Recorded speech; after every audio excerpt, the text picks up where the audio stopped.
जय श्री राधे कृष्ण। आज अधिक मास की पावन पूर्णिमा का अत्यंत शुभ दिन है। इस दिन भगवान श्री सत्यनारायण जी की कथा सुनने और पढ़ने का विशेष महत्व बताया गया है। मान्यता है कि जो भक्त श्रद्धा और भक्ति भाव से यह कथा सुनता है, उसके जीवन के दुख, कष्ट और बाधाएं दूर होने लगती हैं तथा घर में सुख, शांति और समृद्धि का आगमन होता है। तो आइए भक्तिभाव के साथ श्री सत्यनारायण भगवान जी की पावन कथा का श्रवण करते हैं। जय श्री हरि। एक बार नैमिषारण्य में तपस्या करते हुए शौनक आदि ऋषियों ने सूत जी से पूछा कि ऐसा कौन सा व्रत है जिसके करने से मनुष्य अपनी मनोकामनाओं को पूर्ण कर सकता है। तब सूत जी बोले कि एक बार श्री नारद जी ने भी भगवान श्री विष्णु से यही प्रश्न पूछा था। तब भगवान विष्णु ने उन्हें जिस व्रत का महत्व बताया था, वही मैं आप सबको सुनाता हूँ। प्राचीन समय में काशी नगरी में एक अत्यंत निर्धन और वृद्ध ब्राह्मण रहता था। वह भूख प्यास से व्याकुल होकर इधर उधर भटकता रहता था। एक दिन उसकी दयनीय अवस्था देखकर भगवान विष्णु स्वयं एक वृद्ध ब्राह्मण का रूप धारण करके उसके सामने प्रकट हुए। उन्होंने उसे सत्यनारायण व्रत की विधि विस्तार से बताई और फिर अंतर्ध्यान हो गए। वह ब्राह्मण मन ही मन सत्यनारायण भगवान का व्रत करने का संकल्प लेकर अपने घर लौट आया। उसी चिंता में उसे सारी रात नींद नहीं आई। अगले दिन सुबह उसने भगवान सत्यनारायण का स्मरण करके भिक्षा मांगने का निश्चय किया। उस दिन उसे बहुत कम परिश्रम में पहले से कहीं अधिक धन और अन्न प्राप्त हुआ। घर लौटकर उसने श्रद्धा और विधि विधान से भगवान सत्यनारायण का पूजन किया। भगवान की कृपा से कुछ ही दिनों में वह धनवान हो गया। वह हर महीने श्रद्धा से सत्यनारायण भगवान का व्रत और पूजन करने लगा। अंत समय में वह विष्णु लोक को प्राप्त हुआ।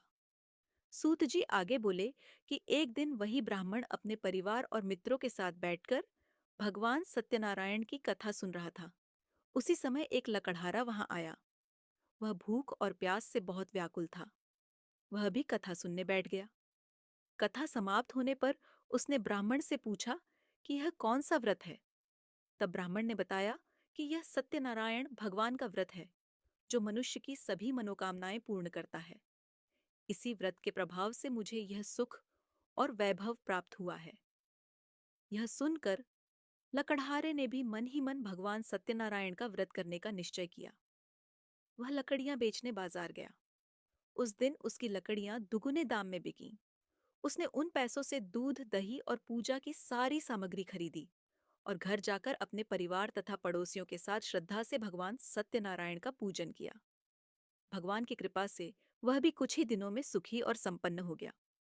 सूत जी बोले कि प्राचीन समय में उल्कामुख नाम का एक राजा था। उसकी रानी बहुत धर्मपरायण थी। एक दिन राजा और रानी नदी किनारे भगवान सत्यनारायण की कथा सुन रहे थे। उसी समय वहां एक धनी व्यापारी आया। उसने अपनी नाव किनारे लगाई और राजा के पास जाकर पूछा कि आप कौन सा पूजन कर रहे हैं। राजा ने बताया कि यह भगवान सत्यनारायण का व्रत है, जो सभी मनोकामनाएं पूर्ण करता है। यह सुनकर व्यापारी अपने घर गया और अपनी पत्नी लीलावती से बोला कि यदि हमें संतान प्राप्त होगी तो हम भगवान सत्यनारायण का व्रत अवश्य करेंगे। भगवान की कृपा से कुछ समय बाद लीलावती गर्भवती हुई और समय आने पर उसने एक सुंदर कन्या को जन्म दिया। उसका नाम कलावती रखा गया। वह चंद्रमा की कलाओं की तरह दिन प्रतिदिन बढ़ने लगी।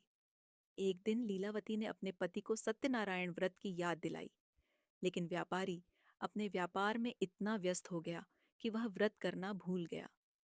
जब कन्या विवाह योग्य हुई, तब उसका विवाह कंचन नगर के एक सुंदर और सुशील युवक से कर दिया गया।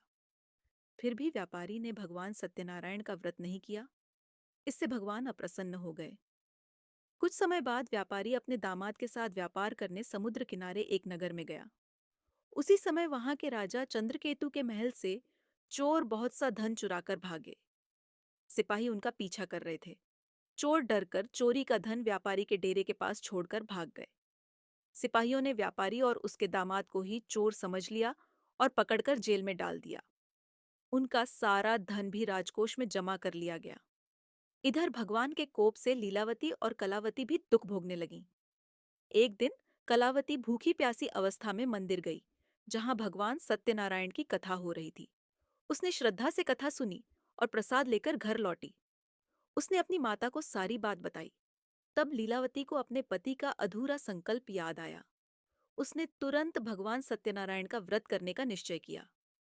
उसने अपने संबंधियों और पड़ोसियों को बुलाकर श्रद्धा से कथा सुनी और भगवान से प्रार्थना की कि मेरे पति ने आपका व्रत करने का संकल्प लिया था, परंतु भूलवश पूरा नहीं कर सके।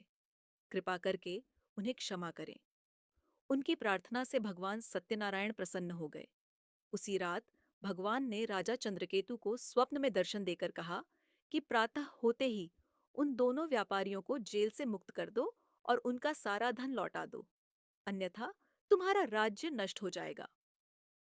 सुबह होते ही राजा ने दोनों को सम्मान सहित मुक्त कर दिया और उनका सारा धन लौटा दिया।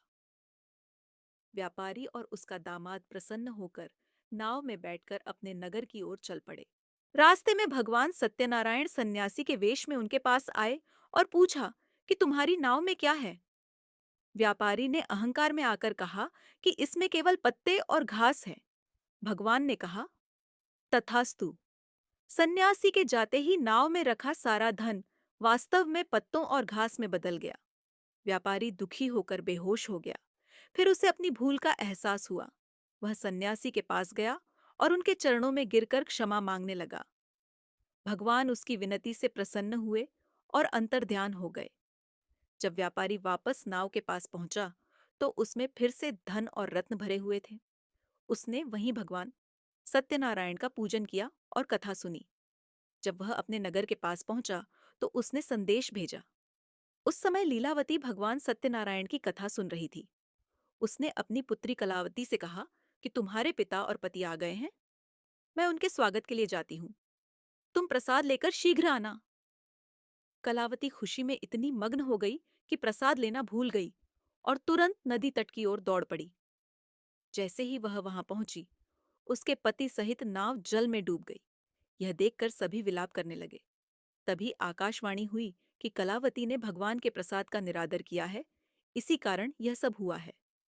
तब कलावती तुरंत घर गई, श्रद्धा से प्रसाद ग्रहण किया और फिर नदी तट पर लौटी। वहां पहुंचकर उसने देखा कि नाव और उसके पति दोनों सुरक्षित हैं। सभी अत्यंत प्रसन्न हुए और अपने घर लौट आए। वे जीवन भर श्रद्धा और भक्ति से भगवान सत्यनारायण का व्रत और पूजन करते रहे। इसके बाद सूत जी बोले कि एक राजा शिकार खेलने वन में गया हुआ था। वहां कुछ लोग श्रद्धा से भगवान सत्यनारायण की कथा सुन रहे थे। उन्होंने राजा को भी प्रसाद दिया, लेकिन राजा ने उसका आदर नहीं किया। जब वह अपने महल लौटा तो उसे पता चला कि उसका राज्य, धन और पुत्र सब नष्ट हो गए हैं। तब उसे अपनी गलती का एहसास हुआ। उसने श्रद्धा और भक्ति से भगवान सत्यनारायण का पूजन और व्रत किया। भगवान की कृपा से उसका खोया हुआ राज्य, धन और परिवार फिर से प्राप्त हो गया। इसके बाद वह जीवन भर श्रद्धा से भगवान सत्यनारायण का व्रत करता रहा।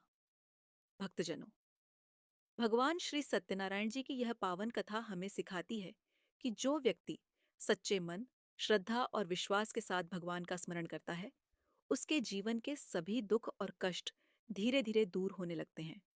यदि आपको यह कथा अच्छी लगी हो तो इसे अधिक से अधिक शेयर करें ताकि भगवान श्री हरि की कृपा सभी भक्तों तक पहुंच सके। वीडियो को लाइक करें, चैनल को सब्सक्राइब करें और कमेंट में अवश्य लिखें, जय श्री सत्यनारायण भगवान। धन्यवाद।